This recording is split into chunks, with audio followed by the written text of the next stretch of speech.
আমি যতই নিত্য নতুন রান্না করি না কেন, বাড়িতে চিকেন আসলেই আপনারা সেই নিজেদের মতনই রান্না করবেন। আসলে একই রকম রান্না করে করে আমরা একটা কমফর্ট জোনে চলে যাই। কিন্তু সহজ না হলেও রান্নার পদ্ধতিতে একটু পরিবর্তন আনা কিন্তু খুবই দরকারি।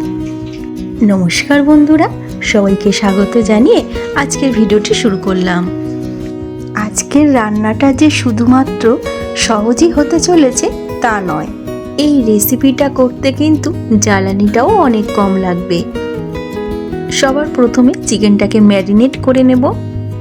তার জন্য দিয়ে দেব টক দই, রসুন বাটা, কাঁচা লঙ্কা বাটা আর নুন। সবগুলো দিয়ে ভালো করে মাখিয়ে নিতে হবে। ম্যারিনেশনের জন্য যতটা বেশি সময় দেবেন, চিকেনটা তত বেশি সফট হবে আর রান্নাটাও খুব তাড়াতাড়ি হয়ে যাবে।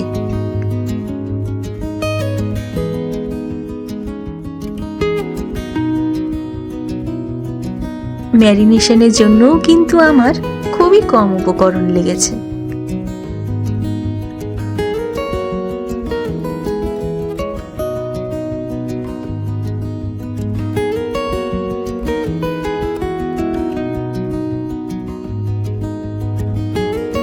এটা রেস্টে থাকুক, ততক্ষণে বেরেস্তাটা ভেজে নেওয়া যাক।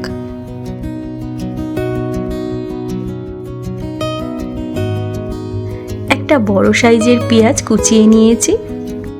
আজকের এই ভিডিওটাতে দেখাবো সঠিকভাবে কিভাবে মুচমুচে বেরেস্তা বানানো যায়। এই পেঁয়াজ কুচিতে দিয়ে দিতে হবে একটুখানি নুন। ভালো করে মিশিয়ে নেব। আমি অনেকের ভিডিওতে দেখেছি তারা বেরেস্তাটা ঠিকভাবে তৈরি করতে পারে না, মানে ঠিক মুচমুচে হয় না, নরম হয়ে থাকে। আমি যেভাবে দেখাচ্ছি এভাবে ফলো করলে একদম মুচমুচে বেরেস্তা তৈরি হয়ে যাবে, যেটা আলু সিদ্ধ থেকে বিরিয়ানি সবেতেই ব্যবহার করতে পারবেন।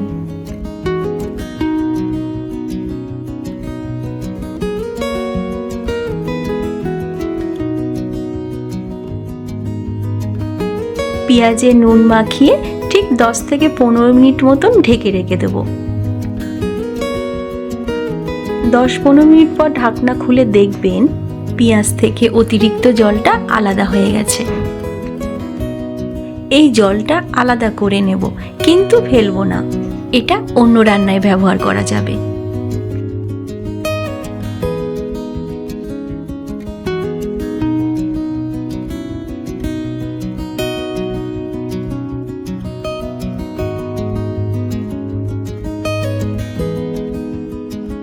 এরপর একটি ফ্রাইং প্যানে নিয়ে নিচ্ছি সাদা তেল।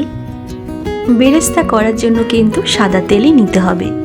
তেলটা কিন্তু আমি অনেকটাই নিয়েছি। তেলটা গরম হয়ে আসলে পেঁয়াজগুলো দিয়ে দেব। হাই ফ্লেমে পেঁয়াজগুলোকে ভাজতে হবে।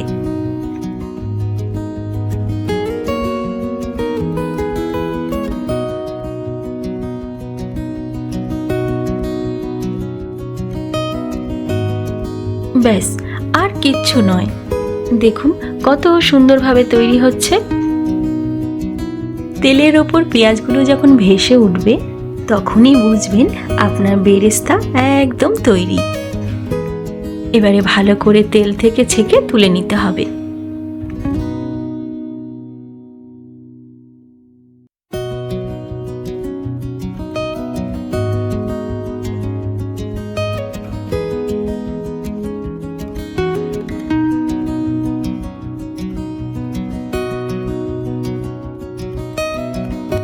কতটা মুচমুচে হয়েছে সেটা আওয়াজ শুনলেই বুঝতে পারবেন।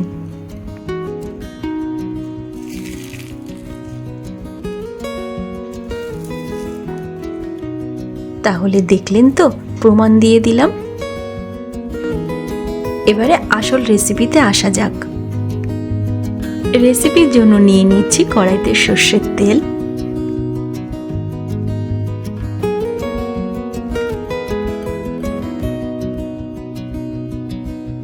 তেলের মধ্যে দিয়ে দেব 1 চা চামচ কাশ্মীরি লঙ্কার গুঁড়ো।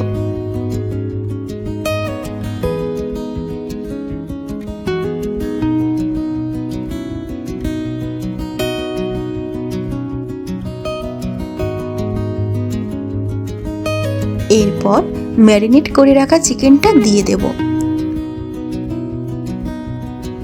এবারে শুধু কষানোর পালা। তেলের মধ্যে কাশ্মীরি লঙ্কার গুঁড়োটা দেওয়ার ফলে কালারটা দারুণ আসবে।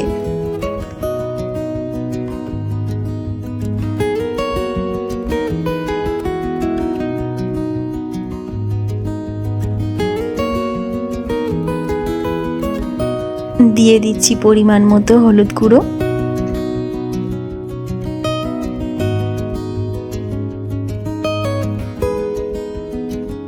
এবারে শুধু ভালো করে কষাতে হবে।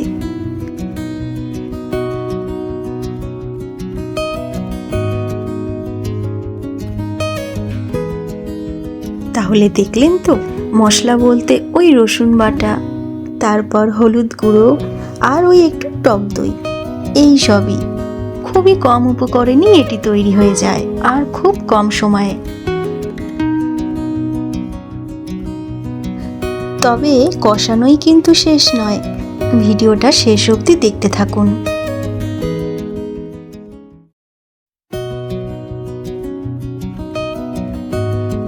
আপনারা যদি ঝোল ঝোল খেতে চান তাহলে এই পর্যায়ে গরম জল দিয়ে দেবেন। তবে আমি কোনো রকম জল অ্যাড করব না, এই যে ঢাকা চাপা দিয়েই রান্নাটা করব।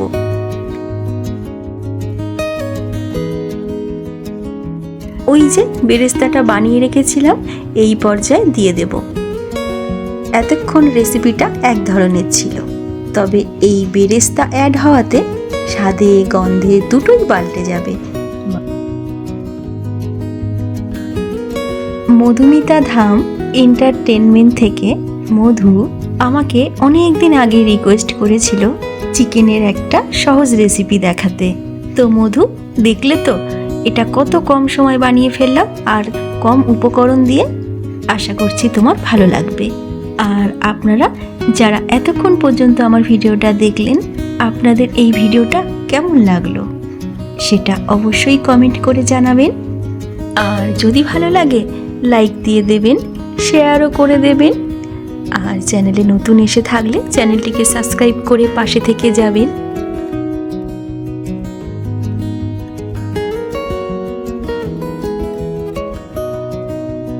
দেখছেন কালারটা কি দুর্দান্ত এসেছে না?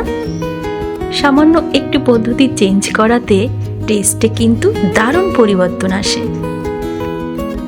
আপনাদের সবার কাছে কিন্তু এটা ট্রাই করার অনুরোধ রইল।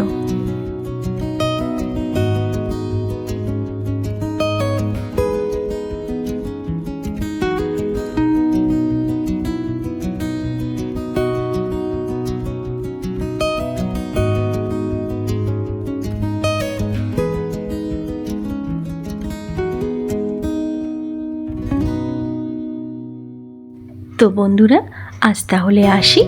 সবাই ভালো থাকবেন। ধন্যবাদ।